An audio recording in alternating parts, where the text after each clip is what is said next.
Welcome to Season 7 of the Prosthetics and Orthotics podcast. This is where we chat with experts in the field, patients who use these devices, physical therapists, and the vendors who make it all happen. Our goal? To share stories, tips, and insights that ultimately help our patients get the best possible outcomes.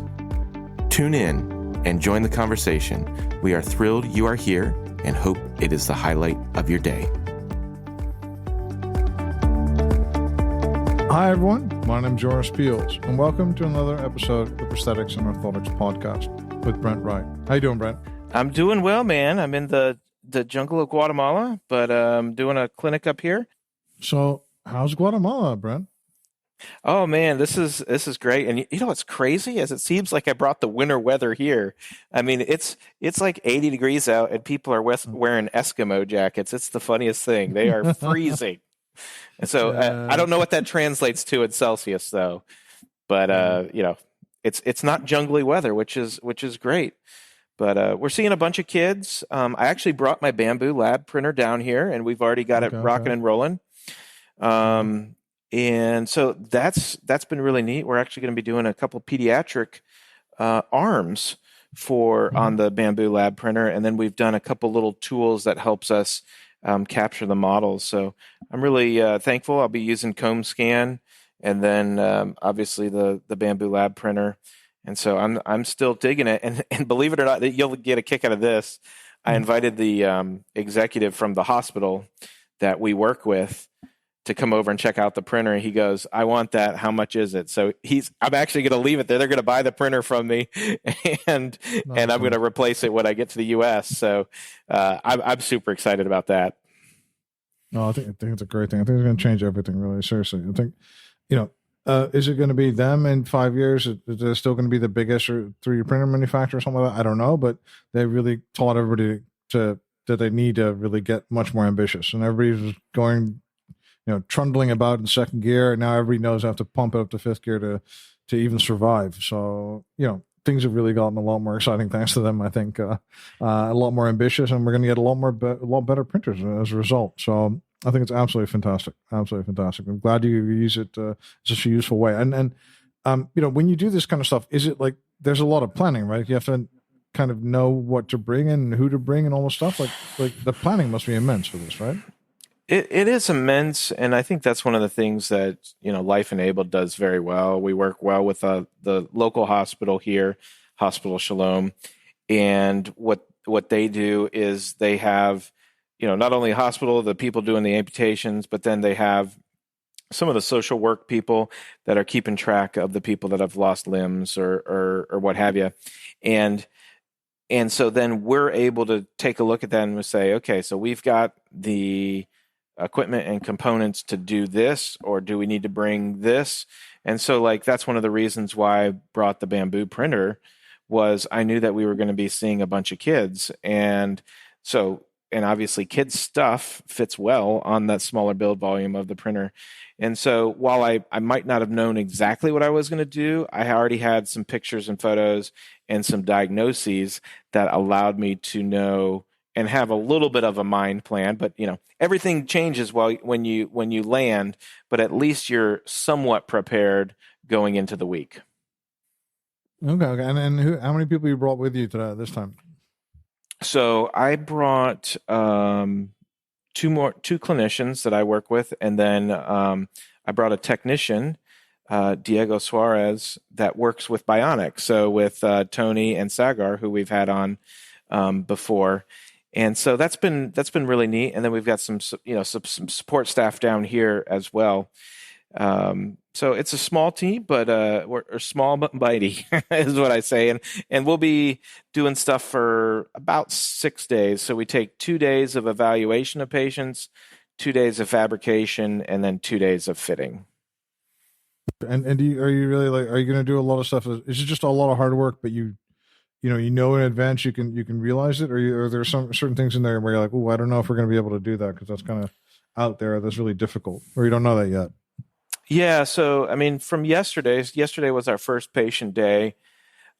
We had a pretty complex orthosis that needs to be made.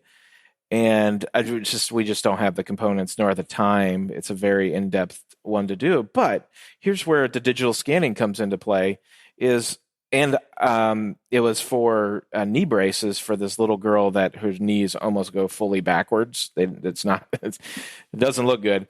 But what we're able to do, I was able to get a cast, and then I'm just going to scan the cast with the comb scan, and then I don't even have to bring a cast back. I've got the digital model, and I'm going to 3D print her braces, and I'll bring them down the next time. Okay, that's super cool. That's super nice. All right, so hey, I heard we have a sponsor, and it's Coyote, right? Yes, and I love working with Coyote. You know, both of us were big fans of Coyote and kind of I would say independent, but they're a large independent organization that does a bunch of things, but very practical for not only orthoses and prostheses. And you're going to love this, Joris. Okay. So they actually just got a Filament Innovations Icarus machine, and they love vase mode. And they're a component manufacturer. And so they were like, you know what? We are going to make components specifically for printing prostheses in vase mode. And that's what they've done. And I believe they're the first company to do so.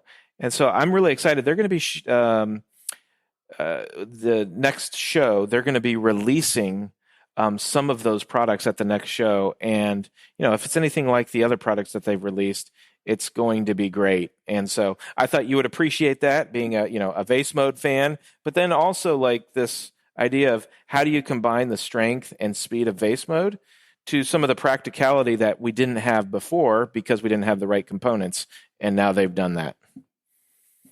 Well, that sounds super good, man. I really like them, and I like the whole vase mode is the future, man. Vase mode is the future. Oh my goodness, I'm gonna have to take that out of this podcast. Edit it out, just snip it right out. So anyway. Oh, okay. And okay. And what other stuff do they do? They also do like that. They have a CFAB as well, right? So you can they'll make stuff for you, right? Yeah. So they have a whole line of not only bracing but prosthetic stuff. So as technicians are either moving on or you don't have technical facilities, or you're an independent facility and you want a place to fabricate, their lab is open with their skilled technicians, and it's pretty neat to have stuff fabricated by the actual fabricator of the components, and so it's going to look good, going to function well, and so really neat program that they've got, and it's also going to start incorporating a lot of this 3D printing and even the vase mode stuff. So it's going to be interesting. All right. So thank you so much for Coyote for sponsoring this episode. So now on to our guest. Who do we have on the show today? Joris, I'm really excited about having Antonina Kumka on the show today.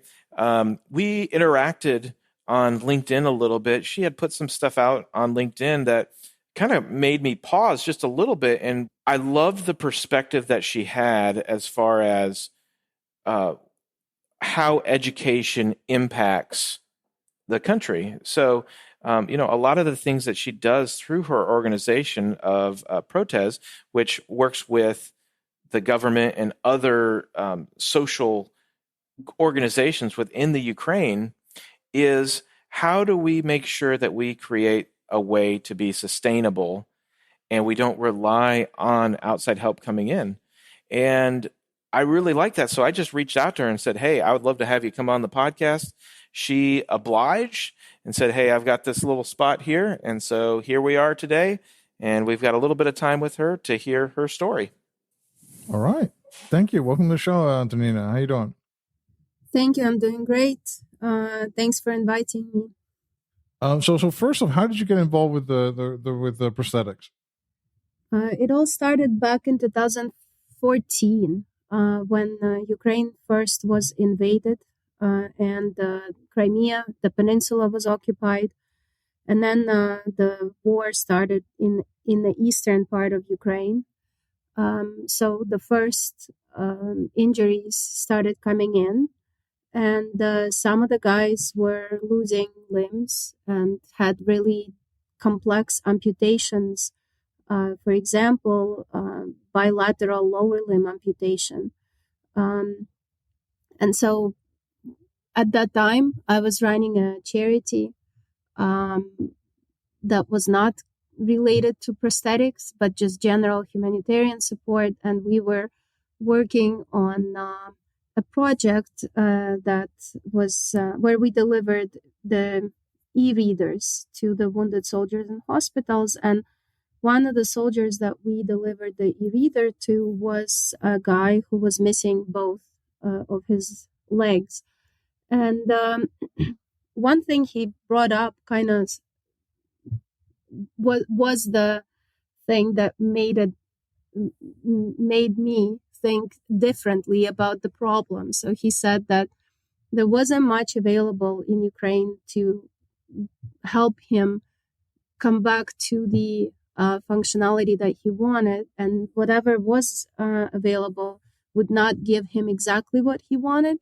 And not because it was not possible, but because it was simply not available there at the time.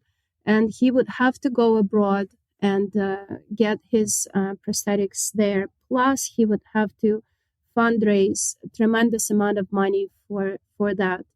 I realized that was completely not sustainable, that we could not send wounded soldiers abroad every single time, that there would be more of them like him, and it would be super expensive too. So I was searching for someone who could help me streamline the process in Ukraine and build the system that would change the whole scope of and the whole field in the country. And I literally Googled John Badsdorf, who was the president of Prosthetica, and that was what he was doing with his group of his volunteers. They were traveling to other countries, helping establish, helping teach and train local prosthetists and build the capacity on the ground. And he immediately said, yes, let's work together. And that's how that work started. And since then, we have been doing all this wonderful work to support the sustainable development of the country. Since then, we were able to work with the government to change the system of reimbursement in Ukraine. We were able to introduce a variety of technology because at that time only one or two manufacturers were available in Ukraine only. And then we were able to work with manufacturers to certify prosthetists in like myoelectric hands, fitting, and so on and so forth. There was a lot of work done prior to this full-scale invasion, and that work has now paid off in terms of what was available to the new wounded soldiers. There are so many now in terms of what's available in country rather than outside of the country. Okay, and if you're talking about the scope of how many new amputees are there from this war, do you have any idea of the numbers? Yeah, so there are different numbers floating around, and some journalists or some groups are in their attempt to sensationalize it completely. They use numbers that are too much. Right now, it's just above 20,000 from the war injuries, which is a lot, but you will see numbers as high as 50, 60,000 and on. Okay, and because this is a war, you're actively looking at the soldiers and the war injury. Is there like a difference in there? Is there more injuries to arms, for example, than legs, or are there different types of injuries that you see compared to just a normal patient population? Absolutely, yes. So you know that this is the drone/artillery war in many occasions. So there are a lot of mine blast injuries, also from landmines and so on. But also one of the biggest problems that causes really severe, complex types of amputations where a person may not even be a candidate for prosthetics is a tourniquet syndrome. When the person gets injured and a tourniquet gets placed onto a person's arm or leg, and they usually try to do it at the highest level possible. Unfortunately, this war has shown that because of difficulty of evacuation procedures, this could be for several reasons. Lack of evacuation vehicles, the fact that they're being constantly shelled and they just cannot leave the combat field for hours until it's safer to do so, and so on. And because they are not using certain protocols, like there is no conversion allowed for certain types of personnel, the guys stay with that tourniquet for like 6 hours, 10 hours, up to 30 hours I've seen. And of course, the limb just dies off. And it dies off at a very high level. And we see a lot of high level upper limb amputations as a result. In general, there are more upper limb amputations than normal. Usually you have a ratio of 10 to 90% upper to lower. In Ukraine, it's closer to 40 to 60 right now. Okay. And so, we were seeing a lot of stuff happening also in Ukraine where people either they're giving their product, right? Or they're flying in people all over the place. But you guys are really focused on that. Well, what I think is really interesting about your approach is just focus on that capacity building in country, which I think would always be cheaper and more effective, right? Exactly. This has always been our goal. It's never a good idea to rely on the external support all the time. Everybody is, and especially the donors and the partners from other countries, they would rather see Ukraine be independent and be able to deal with its own problems efficiently, rather than constantly rely on assistance. So that's what we're trying to do. And we found that this can be done through education, first of all. And we are sending groups of international professionals into Ukraine, but it's to do exchanges with local practitioners so they're able to use the skills and apply the knowledge when the group leaves. Also, it's important to understand the capacity and the need and what's available in the country.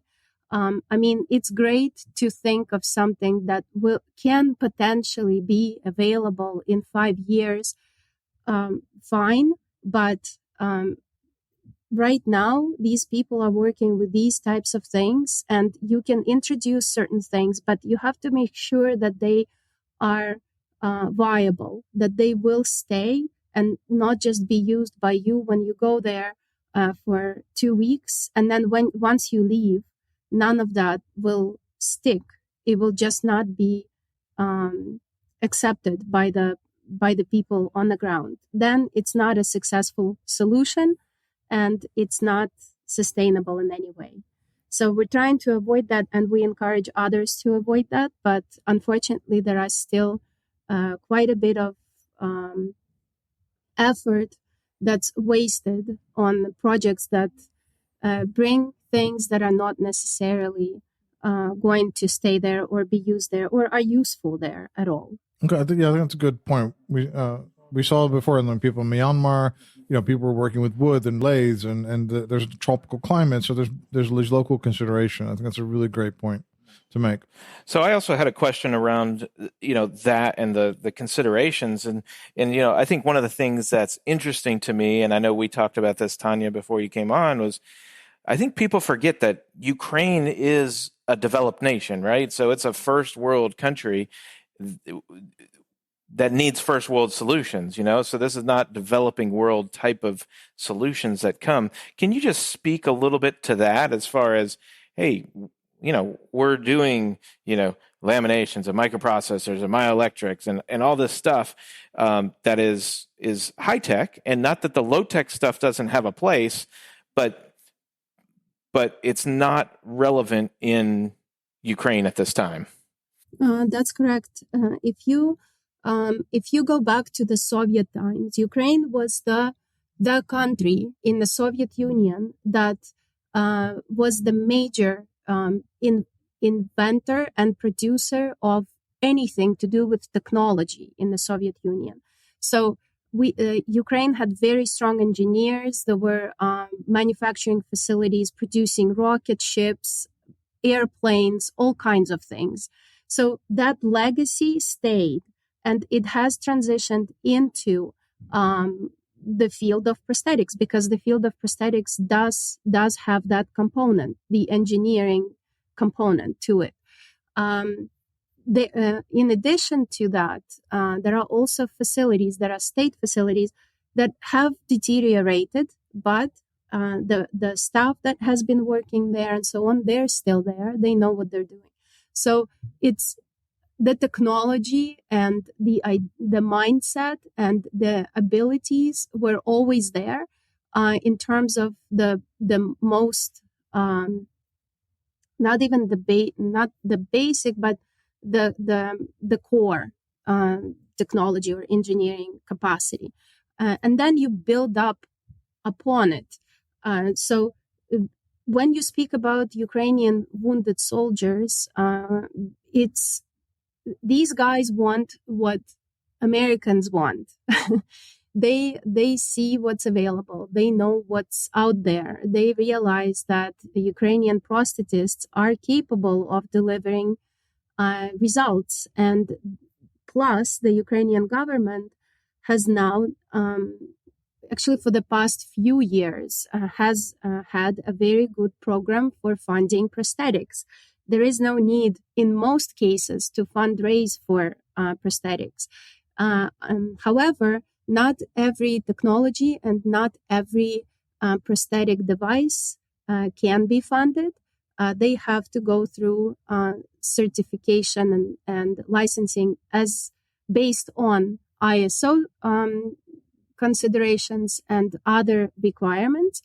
And then once they produce the documents and the results, then the government will pay for it if it's included in the list of acceptable components. So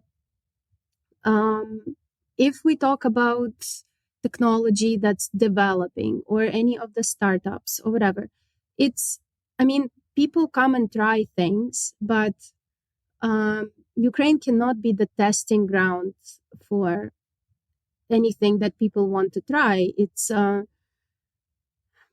It's people who are fighting for their freedom, and honestly for the freedom of a lot of other people and countries. So it's important to understand that they deserve better, they deserve quality, and they deserve technology and techniques that would help them live a functional and decent life for the rest of their lives. Okay, so if we're talking about that kind of stuff, like what is needed right now? If you're thinking of the help that our listeners and stuff can provide, what would be necessary and what would be helpful?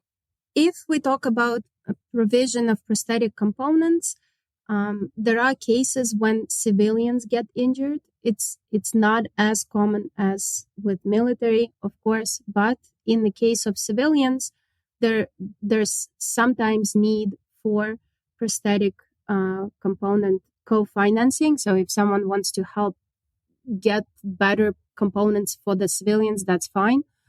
But in most, in general, the biggest help right now would be around building, again, supporting projects that allow building the capacity on the ground. Anything that creates, that helps train the professionals. It doesn't have to be just prosthetists, orthotists. It's multidisciplinary teams.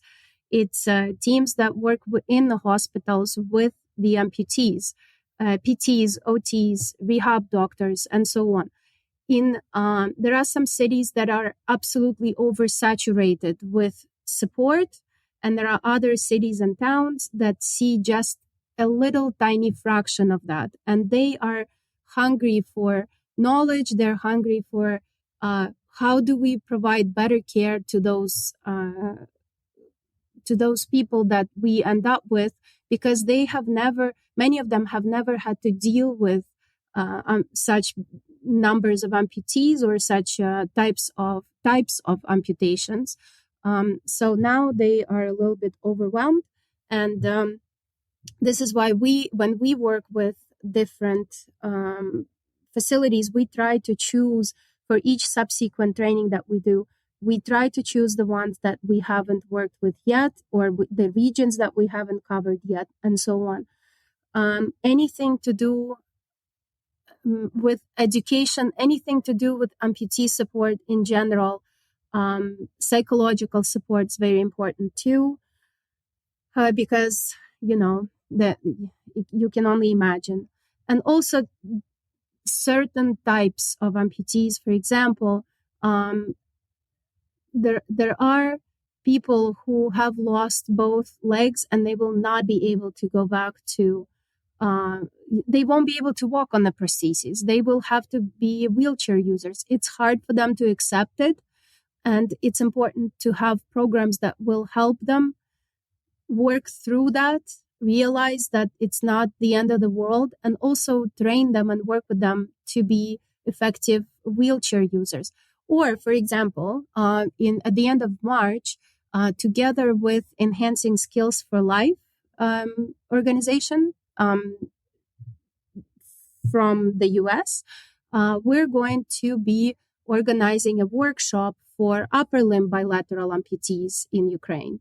Again, a very unique group, but a group of Americans who have successfully lived their lives for a number of years with bilateral bilateral amputations. They will share their experiences. They will show the guys in Ukraine what they can do, what they can achieve, and how to move on from this injury. So things like that are very important, and this is what we are trying to focus on, and we encourage others to do the same. And if I'd like to get involved, what should I do? Should I send you an email? How do I do that? That's fine. Yeah, that's a possibility. We get quite a few emails from different people, from organizations, from companies asking how they can support, and then we just ask them, okay, what is the thing that you would like to support, and they explain to us what they're looking for, and then we share some ideas with them and move forward from there. And for you, you had experience running the prosthetics or charities generally before this. Has this been a very gratifying journey for you to help out in this way over the last couple of years? Yes, totally. I mean, being a Ukrainian, you do whatever you can for the country to get out of this horrible situation. The country's been invaded, and people die and get injured every single day. My father is in the front lines as we speak. He is a doctor, and he saves the wounded from the battlefield. So it's very close to home, of course. And every Ukrainian that feels strong about their country, about their fellow citizens, and about freedom in general, they do what they can every single day, and everyone chooses what they're able to do, how much they're able to do, or in what direction. But we do what we can. Well, I love that. I think that is fantastic. I mean, to kind of dovetail into what you're, supporting your father too. I think that's really neat. I think one of the takeaways for me from what I'm hearing you say is, listen, we have the talent within the Ukraine, we have the capacity within the Ukraine. Where the help really stems is, maybe some support for the civilian side of things, and then this idea of how can we educate and elevate the education within our ecosystem to be sustainable. That's absolutely right, Brent. I'm very grateful to all of the people from so many different countries who come on board, and they're so eager to work and support in many different ways. We're also working with the government. We work with the Ministry of Social Policy, with the Ministry of Health of Ukraine, Ministry of Education, and they're very supportive of the initiative that we start and the initiatives we have already fulfilled. For example, establishing the professional standard for a prosthetist orthotist. This is the first time happening in Ukraine, hasn't existed there before, and now it's there. And now with Ann Yemen from the University of Washington and others, we're working on Marilyn Ramstad from the University of Jönköping in Sweden. We're working on developing an educational standard, which will be a national standard for the master's degree program in prosthetics and orthotics. And once it's developed, the universities will be able to launch the programs based on the established standard. And of course, when we do that, we keep all the best practices and whatever is the best out there in mind, and we try to incorporate it in what we work on. Well, thank you so much for your work, and thank you so much for being on our podcast today. Thank you for inviting me. And Brent, thank you for being here as well. Oh, this was great. And yes, thank you for the work that you do. And I know it's it's thankless work right now, but man, talk about, the potential of leaving a legacy. And I'm sure even other countries will look at what your model has done for the Ukraine. So thank you for doing that. Thank you. And as one of our friends, another great prosthetist, Anton Johansson says, unless you've tried it in your own country, don't try to do it in Ukraine. And that's the message that I want to leave everyone with today. Thank you. All right. Thank you very much. And have a great day. Thank you for listening to another episode of the Prosthetics and Orthotics podcast.